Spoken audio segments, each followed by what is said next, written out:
Salut à tous. Alors, je viens de vous faire une vidéo que je pense être d'une importance capitale. Je vais vous parler dans cette vidéo du fonctionnement de base du cerveau lors de l'apparition d'une nouvelle idée. Je vais vous parler de la manière avec laquelle notre cerveau a tendance à traiter les informations qu'il reçoit. Je vais vous parler de l'origine, de la cause, de presque tous les problèmes qui existent en ce monde. Alors, cette vidéo est une importance capitale. Elle a été initiée il y a à peu près un peu plus d'un mois, je dirais, un peu un mois, où j'ai commencé à me poser la question de quel est l'idéal de vie humain. Et donc je suis passé par plein de théories un peu inutiles, du type est-ce qu'un style anarchie, ce serait bien, il faudrait, pour qu'une anarchie fonctionne, il faudrait que tout le monde soit capable d'être vertueux. Ensuite, est-ce que telle ou telle monarchie qui était un réseau sincère et tout, un système sincère, etc., est-ce que c'est bien? Je suis passé par plein de théories, mais au final, j'en suis toujours venu à cette conclusion qui est que le seul moyen de créer une société viable, le seul moyen de créer quelque chose de viable, c'est de changer l'homme en profondeur, de changer la capacité de l'homme à comprendre et à apprendre, et en fait de permettre à l'homme de créer un lieu de vie sain dans lequel il va pouvoir vivre avec ses camarades. Et alors hier, donc j'ai fait la vidéo sur le féminisme entre temps. Cette vidéo-là a énormément fait bouger cette problématique en moi, cette problématique notamment de comment incarner la vertu. Parce que grâce à cette vidéo sur le féminisme, je me suis rendu compte de tous les dégâts que j'ai causés et je me suis rendu compte aussi à quel point j'étais loin de la vertu que je voulais incarner. Et alors, poser la question, ça a pas mal trotté, ça a pas mal réfléchi. Et donc hier, je suis arrivé dans un pic. Hier, je suis arrivé vraiment dans un pic de pessimisme. Mais j'étais pas malheureux. J'étais très heureux hier. J'étais à la fois très pessimiste et à la fois très heureux. Comme si ça me faisait un bien fou de m'être dit, de toute façon, on va tous crever, quoi. De toute façon, notre terre, de toute façon, voilà, notre passage est temporaire et si vous voulez tant crever que ça, bah crevez. Et puis moi, de toute façon, j'aime ma vie d'esclave là, dans le sens où je fais en sorte qu'elle soit la plus heureuse possible. Mon travail, tout ça, j'essaye de rendre tout le monde heureux. J'essaye de créer de la beauté autour de moi, comme dirait Océane. Merci, ciao, salut, dédicace. J'essaye vraiment de faire en sorte que les gens autour de moi soient heureux. Et en faisant ça, ils me rendent le bonheur que je leur envoie. Et ça fait un plaisir fou. Donc au final, moi, dans ma vie, j'ai pas à me plaindre. Même si je suis un gros pauvre et que j'ai moins 305 € dans mon compte parce que j'ai toujours pas pris mes salaires là, mais parce que je suis assez sympa pour dire vous me donnerez le salaire quand ça vous arrangera le plus, tu vois. Mais ça c'est autre chose. Dans tous les cas, ce que je veux dire, c'est que moi voilà, dans ma vie j'ai beau être un gros pauvre, au final propager du bonheur, ça me ramène du bonheur. Et c'est tout ce qui m'importait. Cela dit, cette vidéo sur le féminisme, elle m'a quand même fait comprendre que je peux pas continuer à dessiner dans mon coin et à accrocher les dessins dans ma chambre et à me rendre compte à chaque fois que tout le monde a accès à ma chambre. Parce que YouTube, c'est un peu ma chambre, c'est un peu mon journal intime. Et dans ce journal intime, qu'est-ce que je fais? Eh ben, j'énonce des idées, j'énonce des coups de speed, des choses que je n'aurais pas fait en public peut-être, en temps normal si j'avais pas eu autant de problèmes dans ma vie en fait. Et je me rends compte qu'en fait Internet en soi c'est une pure violation de l'espace privé. On se viole constamment parce que les idées qu'on peut avoir et qui sont souvent mauvaises, normalement on les soumet à quelques personnes et pas à 1300 abonnés, 1400, je sais pas combien j'en ai exactement, je connais même pas mon nombre d'abonnés. Je vous remercie d'être là les gars, mais je vous connais pas. C'était... Mais franchement non merci, vos commentaires sont énormes en plus. Je le dis pas assez souvent, merci. Et donc on en arrive à cette vidéo là qui pour moi est d'une importance capitale et qui s'appelle la pensée réactionnaire. Alors qu'est-ce que la pensée réactionnaire? Je vais poser mon micro là-bas. Je pose mon micro et on va expliquer ça. pose ma pochette aussi. La pensée réactionnaire, c'est le fonctionnement de base du cerveau humain. La pensée réactionnaire, c'est lorsqu'on va entendre une nouvelle idée, une nouvelle information, elle va arriver dans notre cerveau, mais elle va passer comme une onde. Vous voyez, une vague. Imaginez que l'information, pour comprendre ça, je vous donne une image uniquement pour améliorer la compréhension, mais c'est pas exactement comme ça que ça se passe, hein, c'est bon, même si ça y ressemble beaucoup. Une information, c'est comme quand on jette un caillou dans un lac. Le caillou tombe dans le lac, dans l'eau, et à partir du moment où il touche l'eau, il crée l'information de l'impact. La nouvelle information, l'idée qui va nous arriver à ce moment-là par Internet, ou par un ami, ou par n'importe qui, par la famille, ce qu'on va nous dire, ça peut être par les yeux, ou bien on observe un accident, c'est une information aussi. Tout ça, toutes ces informations qui nous arrivent de l'extérieur, elles sont semblables à un caillou qui impacte dans l'eau. Cet impact, qu'est-ce qui va se passer? Elle va créer une onde qui va se propager. Et au moment où l'onde va nous toucher notre sensibilité, donc nos sens, ça peut être l'ouïe, l'ouïe, l'odorat, la vue, etc., l'ouïe, odorat, vue, eh bien, ou les sens cachés, car on a des sens cachés, je pense, ça c'est ma théorie personnelle, on a beaucoup de sens cachés, certains disent 17. Par exemple, on peut se géolocaliser comme le font les chauves-souris avec des petits bruits dans notre bouche. Hein. On peut faire énormément de choses, en fait, je pense. Et voilà, bref. Lorsque cette information arrive, elle fait comme une onde qui vient et qui va me rentrer dans le cerveau, genre. Elle me rentre dans le cerveau, l'onde, vous voyez? Et lorsqu'elle rentre dans le cerveau, elle va subir un traitement cérébral. Et ce traitement cérébral, il va se passer de base, de manière officielle, de manière, systématique presque, par la pensée réactionnaire. La pensée réactionnaire, elle se caractérise, déjà elle représente le côté yang, mais on en viendra plus tard à tout ça. Elle se caractérise par le fait de prendre une information par les informations, de comprendre une information nouvelle par ce que l'on connaît déjà. Autrement dit, lorsque j'observe une voiture s'écraser dans un mur, j'ai déjà observé un accident étant plus jeune, donc j'assimile cette nouvelle voiture qui s'écrase dans un mur à l'accident que j'ai déjà observé étant jeune. La mémoire qui est là va être réemployée. Autrement dit, qu'est-ce qu'on fait? On réalimente des structures neuronales préexistantes et qui se sont déjà épaissies avec le temps. La pensée réactionnaire, c'est ce qu'on appelle, ce qu'on peut appeler vulgairement le biais de confirmation. C'est penser le monde nouveau, le monde qui est neuf à chaque seconde, le monde qui est nouveau à chaque seconde, c'est le penser par l'intermédiaire de notre expérience, des conclusions que l'on a déjà faites prises plus tôt. Et alors, est-ce que ça pose problème? En soi, on peut se dire que ça pose pas problème. En gros, tout ce qu'on fait, c'est accumuler d'expériences, accumuler des mémoires, etc., etc. Sauf que comme la pensée réactionnaire est la manière de fonctionnement de base du cerveau, eh bien, on va pas se rendre compte qu'on rentre dans un cercle vicieux extrêmement violent.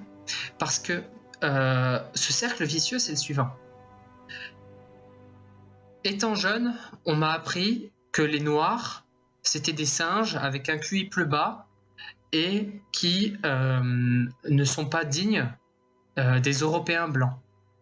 Ça, c'est un truc qu'on m'a appris jeune, par exemple. Tu vois, je dis pas que c'est mon cas, c'est juste un exemple que je vous donne. À partir de là, si je me mets à penser systématiquement dans ma pensée réactionnaire, toutes les nouvelles informations que je vais choper, que je vais apprendre, elles vont rentrer dans mes structures neuronales déjà établies, donc dans mes mémoires, donc dans ce que je connais déjà et ce que j'ai déjà établi comme étant des conclusions à l'époque. Ça veut dire que je vais juste réalimenter et reprendre les problèmes d'aujourd'hui par le biais de... le problème, c'est les Noirs. Et ainsi, je vais alimenter purement et simplement du racisme de masse. Et donc, c'est horrible parce que non seulement on va réalimenter des problèmes de type racisme, des problèmes primaires qui causent du dégât chez tout le monde, mais en plus, avec des trucs comme par exemple Internet, eh ben, on va se rendre compte que ça va aussi alimenter un besoin de réconfort, un besoin de célébrité. On va gagner en célébrité par l'intermédiaire d'une pensée réactionnaire. Et oui, la pensée réactionnaire, elle a une grande puissance, c'est qu'elle touche plus facilement les autres pensées réactionnaires. Lorsque tu penses réactionnaire, tu actives la réactance des récepteurs. En tant qu'émetteur, lorsque tu penses réactionnaire, tu actives la réactance des émetteurs. Je répète, c'est très important. Besoin de réconfort, besoin de célébrité, tout ça, c'est de l'égoïsme. Donc du coup, j'ai envie de mettre affaires classées, tu sais, comme dans les dossiers. Ça veut dire, en gros, c'est vraiment pas ce qu'il faut employer. C'est-à-dire qu'il y a un problème très certain dans la pensée réactionnaire, c'est qu'elle nous amène non pas à comprendre les problèmes, mais à uniquement confirmer ce que l'on pense déjà du monde. Et ça, c'est terrible pour la connaissance. C'est terrible. Ainsi, ça me fait venir au deuxième point, qui est la pensée humble. Quelle est la grande... vous allez comprendre à la fin pourquoi j'appelle ça la pensée humble. Mais la grande caractéristique de la pensée humble, eh bien, c'est qu'elle demande un effort. Comme je vous l'ai dit, nous fonctionnons de manière réactionnaire. L'homme est un animal réactionnaire. Et c'est terrible de dire ça parce que du coup, ça met vraiment en exergue notre côté animal. Notre côté animal, il est là. Il est réactionnaire. Un animal, quand il a faim, il va penser réaction. J'ai faim, donc je dois aller manger. Tu dois tuer un autre animal pour aller le manger, tu vois. Ça, c'est le côté réactionnaire. Mais l'humain, il a une capacité incroyable. C'est de, par l'effort, se dire j'ai faim, mais je vais attendre une telle heure pour manger. Je ne vais pas grignoter le moindre truc qui me vient sur la dent. Je vais attendre une certaine heure parce que je sais que ce sera meilleur pour mon corps. Je sais que ce sera meilleur pour tout le monde. Et donc, d'une idée... En fait, l'animal est bloqué là-dedans. Faut comprendre, hein. L'animal est bloqué dans la pensée réactionnaire. L'humain est capable de surpasser la pensée réactionnaire. L'animal peut très difficilement le faire. Il peut le faire. Hein. Il peut surpasser aussi sa pensée réactionnaire. Mais c'est même pas un effort pour lui. C'est une montagne à surmonter. C'est une montagne à surmonter. Quand toi, tu fais une rando de 2 jours dans les Alpes, ça, c'est l'effort que tu as employé, toi, pour faire cette rando de 2 jours à monter, descendre 1600 mètres de dénivelé, eh bien, lui, c'est l'effort qu'il va devoir faire uniquement pour transgresser à sa nature d'animal. C'est pour donner un ordre d'idée qui est totalement improvisé. Hein. Donc, il n'y a rien de vrai dans ce que je dis, c'est pas grave. C'est vous qui décidez si c'est vrai ou pas ce que je dis. Discernement dans tout ce que je dis, ok ? La pensée humble, elle se caractérise par « j'énonce ma faiblesse, je montre mon point faible. Voilà comment est ma structure et ce que j'en pense par rapport à cette structure. » Qu'est-ce que ça veut dire ? Ça veut dire quoi ?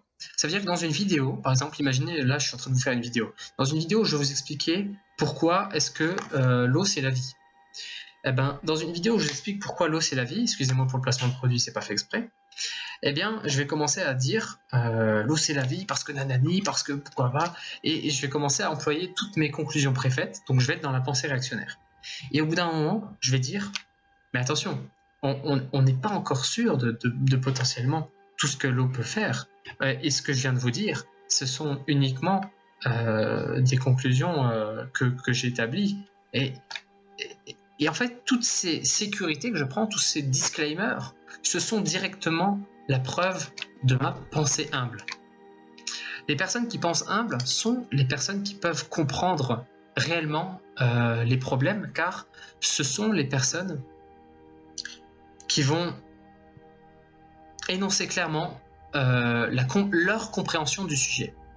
Et en énonçant clairement leur compréhension du sujet, eh bien, il va se passer quelque chose de magnifique. C'est que les gens en face, non seulement vont avoir une vue, une fenêtre directe sur ce qui se passe dans votre cerveau à ce moment-là, autrement dit, ce que vous pensez d'un problème. Et souvent, lorsqu'on énonce clairement notre compréhension du sujet, on se rend compte que le problème que l'on a n'est en fait pas un problème, mais il a pris une forme de problème parce qu'il est encore dans un état primitif de pensée réactionnaire dans notre cerveau. La pensée réactionnaire, c'est quoi ? Dans notre cerveau, ça prend la forme d'une autoroute neuronale. C'est-à-dire que à force de penser systématiquement par les mêmes biais, penser par le biais de, c'est une expression qui veut directement parler du fonctionnement de notre cerveau, hein, penser par le biais de quelque chose, eh bien on va épaissir ces autoroutes neuronales. Plus on pense par l'intermédiaire de notre pensée réactionnaire qui ne fait qu'épaissir, qui ne fait que amplifier nos conclusions préfaites, plus on va épaissir ces autoroutes neuronales. Et en faisant ça, on ne comprendra plus le monde tel qu'il est. On ne comprendra uniquement le monde tel que l'on a voulu qu'il soit étant jeune, et on s'est plus jamais posé de questions par-dessus. Et donc la pensée humble, si elle demande un effort, c'est parce qu'elle va bouger la structure des neurones, bouger physiquement. On est encore une fois maintenant là dans mes théories. Je ne suis pas neuroscientifique, mais ce que je vous dis, c'est de la vulgarisation par rapport à ma compréhension du moment. Je pense que ça fonctionne comme ça. Donc là, j'ai pris ce disclaimer pour vous dire que je suis dans une pensée humble. C'est-à-dire que je ne pense pas détenir la connaissance, je dis uniquement ce que je pense être vrai par rapport à mon savoir actuel. Je pense et je crois que cette pensée humble, si elle demande un effort, c'est parce qu'elle bouge en fait. Elle bouge, elle va bouger notre structure neuronale. Là où la pensée réactionnaire ne va faire qu'amplifier cette pensée neuronale. C'est-à-dire que quand tu pousses avec un muscle, encore une fois, yin-yang, masculin-féminin, c'est magnifique parce que ça, voilà, le yang c'est le masculin. Si tu pousses avec le muscle, et quand tu pousses avec ce muscle, tu solidifies ce muscle, tu le rends de plus en plus fort. Mais le problème, c'est qu'en solidifiant ce muscle, eh bien, tu n'apprends pas à pousser dans la bonne direction. Et donc le défaut fondamental de la pensée réactionnaire, c'est qu'il va permettre aux gens qui n'ont jamais vraiment réfléchi et jamais vraiment médité, car méditer c'est retomber dans le yin et se forcer à retomber dans la pensée humble et donc dans le yin, eh bien ça va les conforter dans l'idée, comme je vous l'ai dit, besoin de réconfort, besoin de célébrité, etc. Ça va les conforter dans l'idée qu'ils ont du monde, cette idée qui a déjà été préétablie et qui est potentiellement complètement fausse. Un homme peut pousser, le masculin peut pousser dans la mauvaise direction et complètement en dehors de ce qu'il faut, là où il faut pousser. Le yin, en revanche, c'est le yoga. C'est j'apprends la flexibilité, j'apprends à comprendre réellement les problèmes, j'apprends à adapter mon corps, à pouvoir comprendre vraiment les problèmes. Et donc, au lieu de solidifier mes structures neuronales, je les sépare de manière à les établir un quadrillage de neurones qui sera capable d'avoir accès à plus d'informations et à plus de problématiques. Ce qui fait qu'un sociologue est bon, c'est sa capacité à ramener plus d'éléments. Ce qui fait qu'un philosophe est bon, c'est sa capacité à ramener plus d'éléments que les gens n'attendaient pas pour soutenir son discours. Ainsi, ce qui fait qu'un penseur, en règle générale, est bon, eh bien, c'est sa capacité à prouver que dans son cerveau, il a une structure qui est efficace et qui permet à ce mec-là de comprendre vraiment le monde. Lorsqu'une personne va être systématiquement dans sa pensée yang, il va toujours réinvoquer des vieux problèmes, et le pire, c'est que non seulement il va réinvoquer des vieux problèmes et donc les rendre de plus en plus concrétisés dans son propre cerveau, donc en gros, il va s'amplifier dans sa propre erreur, mais en plus, il va aussi amplifier les gens qui ont à peu près la même erreur. Si jamais un raciste fait une vidéo profondément raciste en pensée réactionnaire et pas du tout en pensée humble, eh bien, il va conforter tous les autres racistes dans leur pensée réactionnaire aussi. Et c'est une réaction en chaîne, en fait. C'est une réaction en chaîne absolument horrible. Et donc, non seulement c'est une réaction en chaîne, c'est-à-dire qu'elle va augmenter le racisme global, mais en plus, elle va, grâce à ce besoin de réconfort et besoin de célébrité, et donc cet égoïsme, elle va conforter le mec dans son idée qu'il est dans le bon chemin. Le mec qui pense en pensée réactionnaire, en fait, il ne fait que dire j'aime pas, systématiquement sur tous les sujets, et il ne fait que dire ça c'est bon, ça c'est mauvais. Voilà. Les jugements bons et mauvais et le j'aime pas font partie de la pensée réactionnaire. Je vous le dis parce que c'est moi je l'ai fait énormément, hein, même ma vidéo sur le féminisme, c'est de la pensée réactionnaire. Et quel que soit mon degré de vérité. On parle même pas de mon degré de vérité. Je vous remercie les gens dans les commentaires d'autres vidéos de me dire que ce que j'ai dit sur le féminisme, c'était exact et que je m'approche vraiment de la vérité. C'est très gentil. Mais la manière dont je l'ai faite, cette pensée réactionnaire, elle provoque que du dégât. C'est un cercle vicieux, autant pour moi que pour les gens qui vont m'écouter. Je me dois de repasser dans mon yin. Je me dois de repasser dans ma flexibilité et dans du coup ma propre capacité à faire de mon cerveau une grille de compréhension efficace. Maintenant, j'en viens à mon dernier point. Vous l'avez vu depuis le début, il y a des pourcentages en haut de mon écran là. Les pourcentages là, ils veulent dire quoi?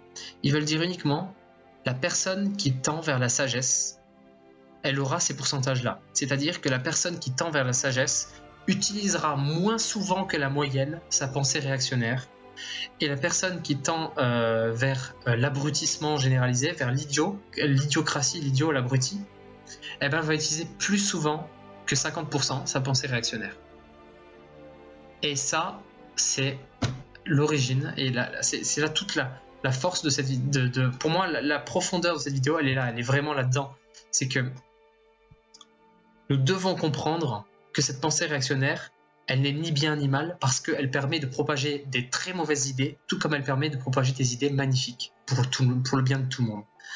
Le yin est ni bien ni mal car il permet, et notamment ça c'est ce qu'on fait, ça s'appelle le biais d'aura, lorsqu'on aime des gens, qu'on trouve leur caractère cool, eh ben, on a tendance à être plus ouvert envers ces gens-là qu'on est ouvert à d'autres personnes qui ont un caractère un peu moins cool.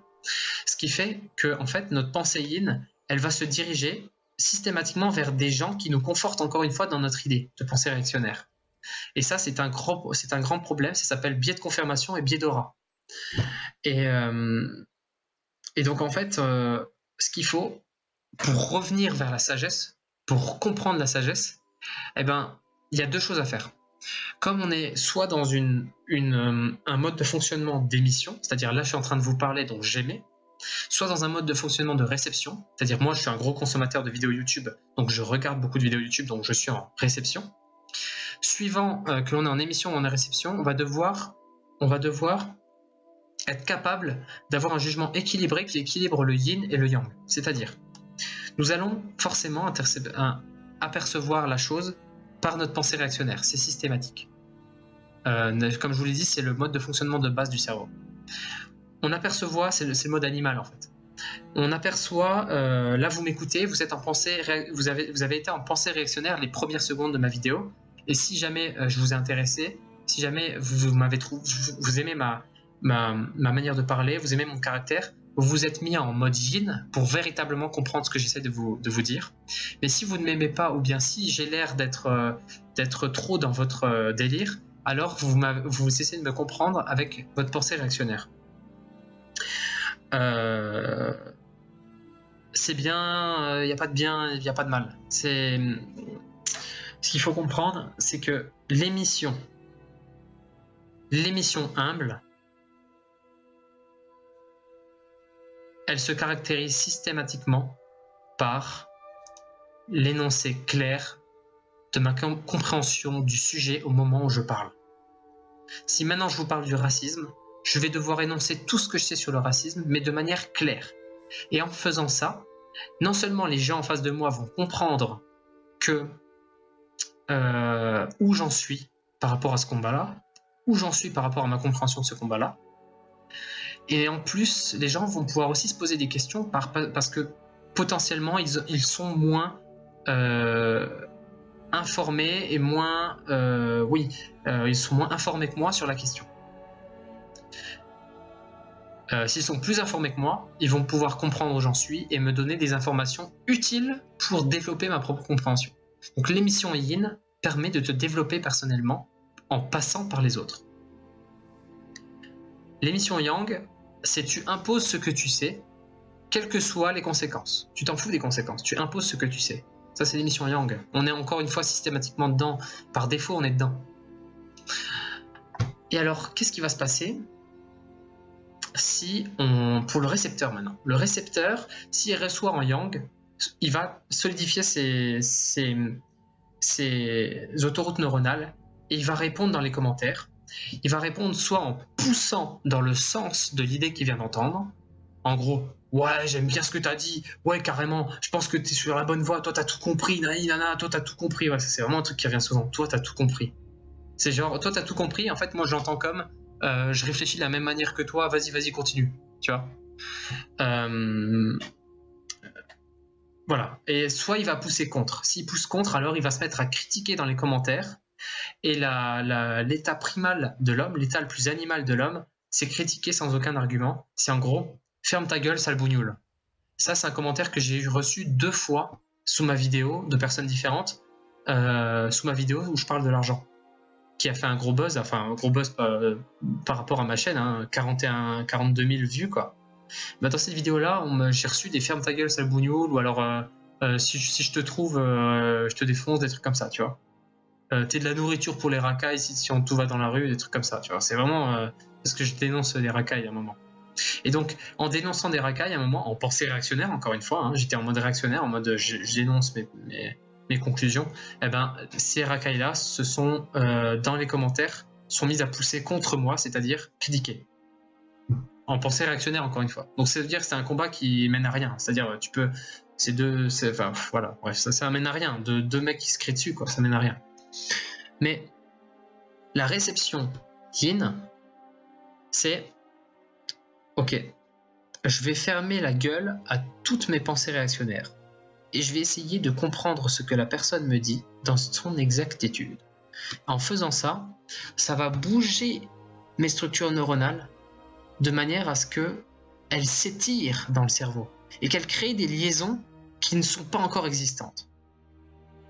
Ça, c'est ma théorie, hein. C'est juste une théorie personnelle. Je ne suis pas neuroscientiste, neuroscientologue, bref. Et on en arrive à cette conclusion. Alors, je fais tomber mon micro, je vous remercie. La pensée réactionnaire est ce qui provoque le plus de dégâts aujourd'hui. Pourquoi ? Parce que dans nos actes, nous avons un grand problème qui nous empêche d'agir vers notre créativité, vers notre côté divin. Ce grand problème, c'est quoi ? C'est l'argent. L'argent aujourd'hui est contrôlé par certaines personnes et c'est ma théorie personnelle. Hein. Donc là, voilà, j'émets de manière humble le fait qu'aujourd'hui, je pense que l'argent en soi n'a rien de mauvais. C'est un système d'échange. Sauf que quand ce système d'échange-là contient en soi la logique d'intérêt, contient en soi la logique de banque, contient en soi la logique de capitalisation, donc à outrance, contient en soi le fait de pouvoir s'auto-fructifier lorsque l'action, le fait d'agir, de mettre des actions dans une entreprise pour que ton argent s'auto-fructifie, ça, tout ça, c'est des logiques profondément démoniaques, des logiques qui ne sont pas dans le sens d'un argent, mais sain, dans le sens de l'argent en tant que monnaie d'échange. Et donc, ce qui nous empêche d'agir bien dans notre monde, c'est l'argent et le manque d'argent, le fait qu'ils nous prennent par les couilles, par nos peurs en fait. L'argent nous prend par nos peurs. Si t'as plus d'argent, si t'as plus de travail, bah tu manges plus. Ou tu meurs, quoi, en gros. Donc ça nous prend par les peurs.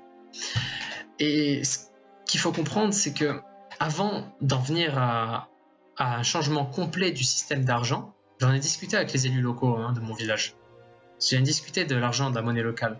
Et leur argument principal, enfin ils avaient plusieurs arguments contre ce que je disais.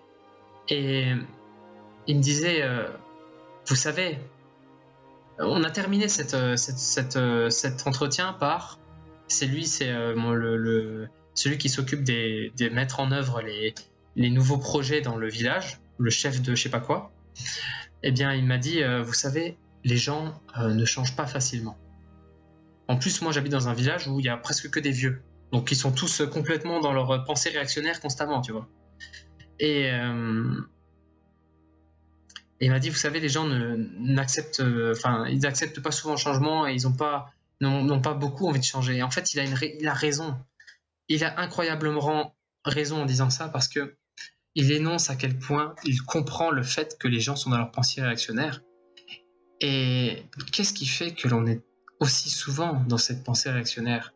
Qu'est-ce qui fait qu'on n'arrive même plus à se poser clairement sur un sujet et à se dire moi, et je vais en parler à mes voisins, et tous mes voisins, on va faire ça ensemble, et on va mettre fin à ce qui nous fait du mal dans l'immédiat. Et ben, je vais vous le dire, ma théorie là-dessus, c'est ma théorie, et je vous le dis de manière humble, encore une fois, parce que ce n'est qu'une théorie.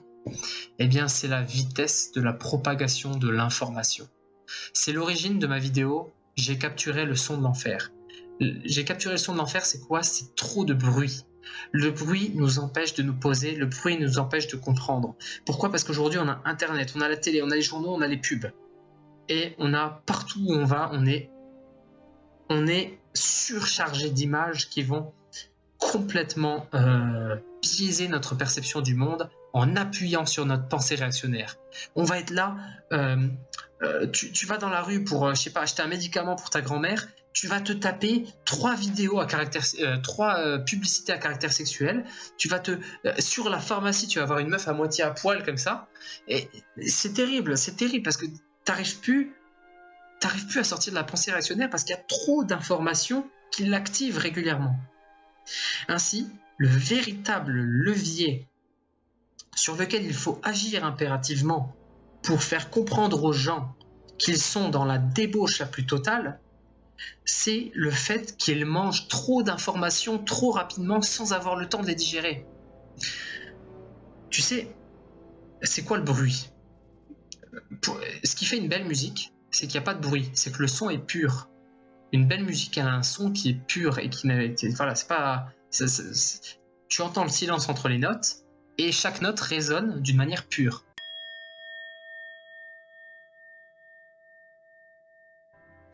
Mais quand il y a trop de bruit, eh ben, quelle que soit la justesse des bruits, eh bien, quelle que soit la justesse des musiques que tu vas entendre, si tu les mets tu te mets à toutes les entendre en même temps, tu comprendras plus rien.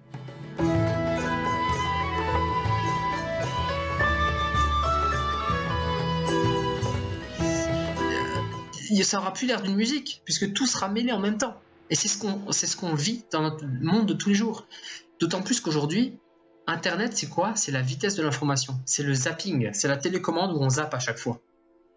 Quand on zappe, ou alors quand on change de vidéo YouTube, quand on regarde des vidéos YouTube mais qu'on les change, il va se passer que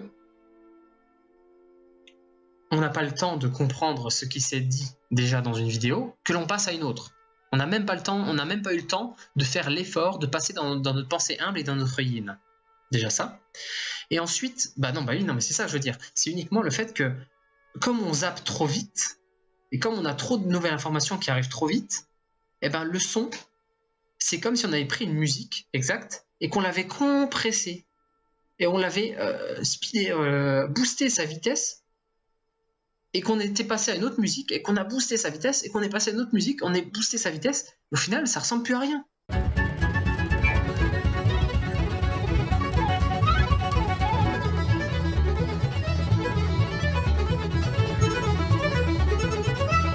Ça ressemble plus aux musiques qu'on a connues, il n'y a plus rien de pur, le son n'est plus pur, plus rien n'est fonctionnel. Donc, ce qui nous empêche d'abolir l'argent aujourd'hui, c'est notre pensée réactionnaire. Et cette pensée réactionnaire, elle est entretenue par la vitesse d'échange de l'information à l'heure actuelle.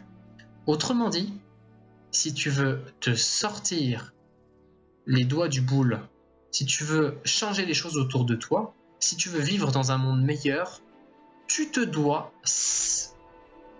Et sinon, ça ne fonctionnera pas. Il n'y a qu'une seule chose à faire. C'est de mettre une pause à tout cet apport d'informations qui te rentre dans le cerveau. Tu te dois de mettre une pause à cette pensée réactionnaire le plus souvent possible.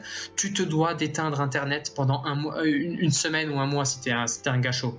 Tu te dois d'aller lire un livre au lieu de regarder une vidéo sur un sujet. Tu te dois de faire des choses qui te permettent de rentrer en pensée yin et non pas en pensée yang, pensée réactionnaire. Si tu le fais, mon gars, mais j'ai encore un espoir pour l'humanité. Cette vidéo-là, c'est mon dernier espoir, j'ai l'impression, pour l'humanité. C'est que si on n'arrive pas à nous mettre tous ensemble à véritablement comprendre l'origine des problèmes, au lieu de passer dans la pensée réactionnaire qui va systématiquement alimenter le racisme, le sexisme, tout ce que tu veux, tout ce que les gauchistes traitent actuellement. Et bien, si on n'arrive pas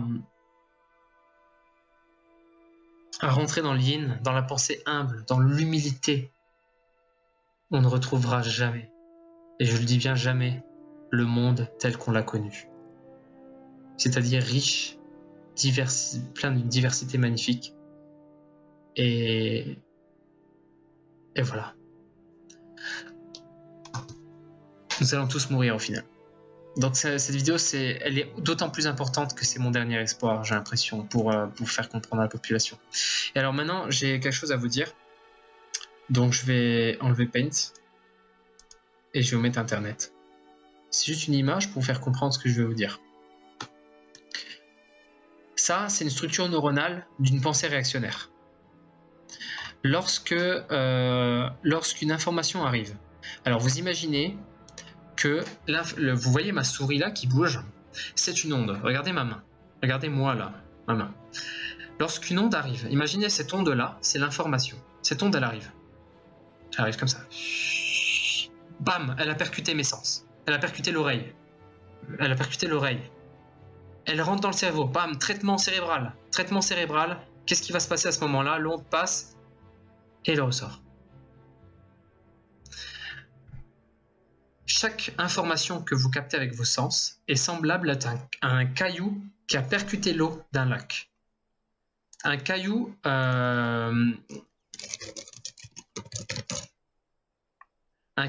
qui a percuté l'eau d'un lac, ça donne ça. Ça donne des vagues. Ces vagues-là, c'est ce qui va passer dans notre cerveau. Donc imaginez que l'information, maintenant, ce soit ma souris. Cette vague-là, l'information, c'est une vague et elle se trouve là où il y a ma souris. Donc, ma souris va avancer doucement. Elle va avancer doucement. Bim! Ça percute un sens, ici. Ça percute l'oreille, l'ouïe ou la vue. À partir de là, qu'est-ce qui va se passer? Ça rentre dans le cerveau. Traitement cérébral, bim! Ça traverse tous les neurones, bam! Et ça ressort. Comment a-t-on compris la problématique lorsqu'on utilise notre pensée réactionnaire? Eh bien, c'est aussi simple que plus les neurones ont été activés à un endroit particulier du cerveau, autrement dit, ici, vous voyez, il y a beaucoup plus de neurones, de contraction de neurones à un endroit ici, donc une autoroute neuronale, plus c'est cet endroit-là qui va nous faire comprendre le problème. En gros, notre pensée réactionnaire, de base, vu qu'il y a eu plus d'activation de neurones à cet endroit-là, elle va nous faire penser ce que l'on connaît déjà. Parce que si les neurones sont principalement là, c'est parce qu'on a utilisé notre pensée réactionnaire pendant toute notre jeunesse. Et oui. C'est la pensée réactionnaire qui a créé ça. Donc quand on comprend un problème par la pensée réactionnaire, on ne fait qu'activer plus de neurones. On active tous les neurones, mais comme il y en a plus de cet endroit-là, alors c'est ceux-là qui ont raison. C'est en gros, c'est la masse, tu vois. Plus il y a de gens qui sont en train de dire oui pour une idée, alors plus cette idée devient vraie. Mais c'est complètement faux en réalité. C'est pas parce qu'il y a 20 000 personnes qui disent que la lithothérapie ça marche que la lithothérapie ça marche, tu vois. Et ce qu'on fait nous en rentrant dans la pensée yin, ce que je veux vous inviter à faire, c'est à faire l'effort de comprendre que c'est cette zone-là qui a été activée, mais qu'il y a aussi cette zone-là où il y a beaucoup moins de neurones. Ils ont aussi été activés, ces neurones-là, mais il y en a beaucoup moins.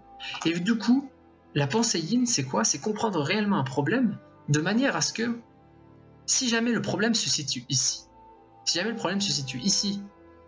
mais que vous n'y croyez pas parce que vous êtes trop dans votre pensée réactionnaire qui est là, eh bien la pensée yin, ça va être la sincérité et l'humilité de se dire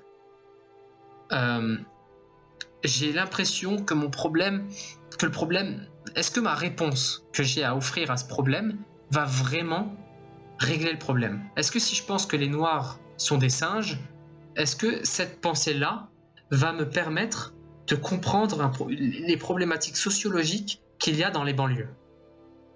Eh ben, quand tu te forces à être sincère, quand tu te forces à être dans l'humilité, dans la pensée humble, tu te rends compte que ça, c'est noir, les noirs sont des singes, et qu'au final, eh ben, ton problème, il n'est pas sur les noirs sont des singes, que ce soit vrai ou pas.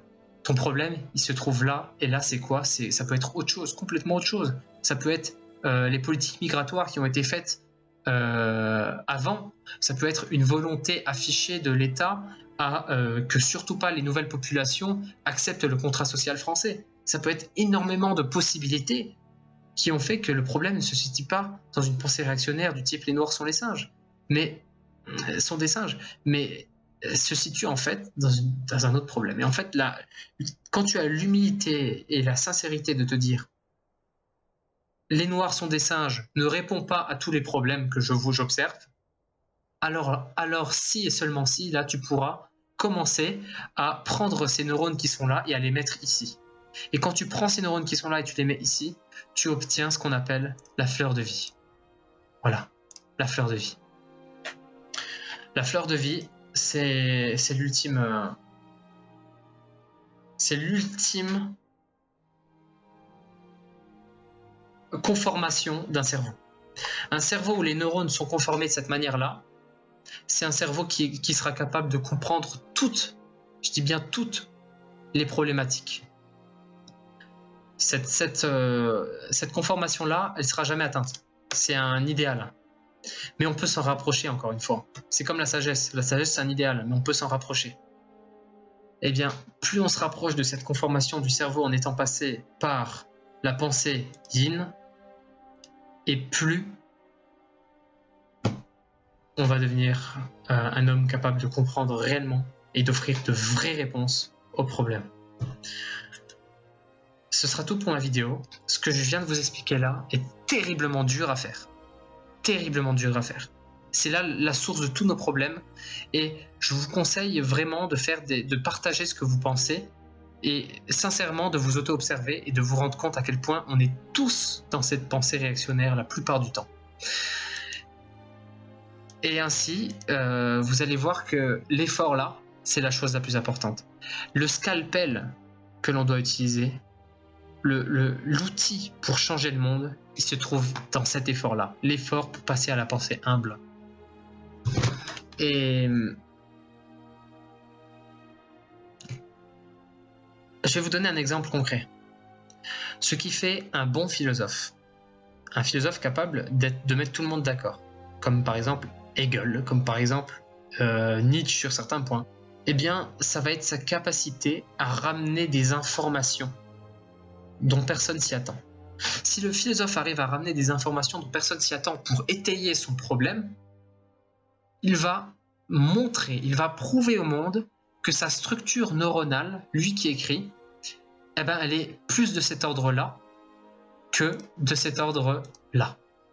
Il va prouver qu'il est capable de penser avec toutes les parties de son cerveau et non pas seulement les parties qu'il a le plus concrétisées au fur et à mesure de sa vie, qu'elles soient justes ou fausses, c'est pas ça le problème. Ce qu'on veut, c'est prouver que l'on a une pensée qui est nuancée. Ça, c'est ce qui permet la nuance. Une conformation des neurones dans le cerveau. La forme, c'est très important. Moi, je rejoins les gens qui sont très géométriques dans leur approche au monde.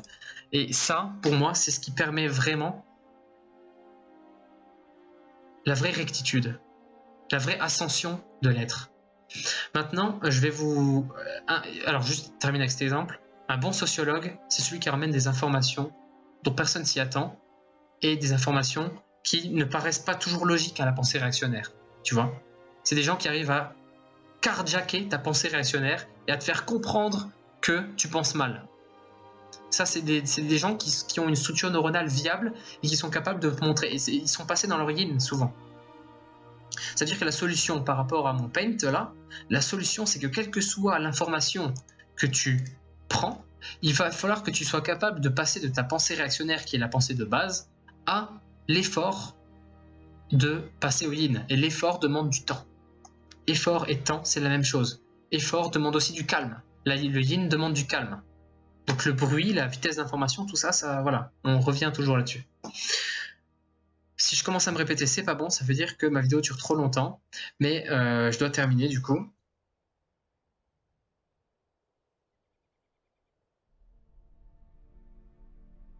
Maintenant, on va rentrer dans ma théorie personnelle. Moi qui suis un spiritualiste, je vous le dis, j'ai une passion qui est, on va dire, l'ésotérisme, la spiritualité.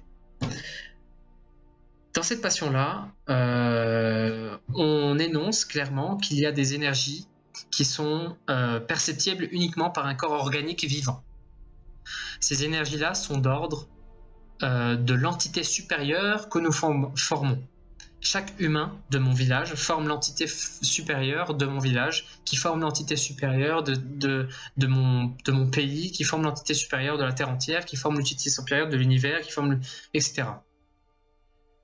Notre capacité à capter ce qui vient d'en haut, des formes d'entités supérieures, qu'on les appelle des anges, qu'on les appelle des esprits ascensionnés, qu'on les appelle tout ce qu'on veut, ça va être notre capacité à comprendre leur volonté. Si moi, en tant que cellule d'un corps géant, j'arrive à comprendre quelle est la volonté du corps géant, je pourrais agir de manière à ce que ce corps géant fonctionne mieux. Si chacune de mes cellules aujourd'hui sont au diapason pour m'aider à faire ce que je veux faire, alors je vais être capable de changer le monde. Si chacune de mes neurones, qui sont des cellules, les neurones sont des cellules, comprennent que je veux les disperser par le yin pour pouvoir mieux comprendre des problématiques,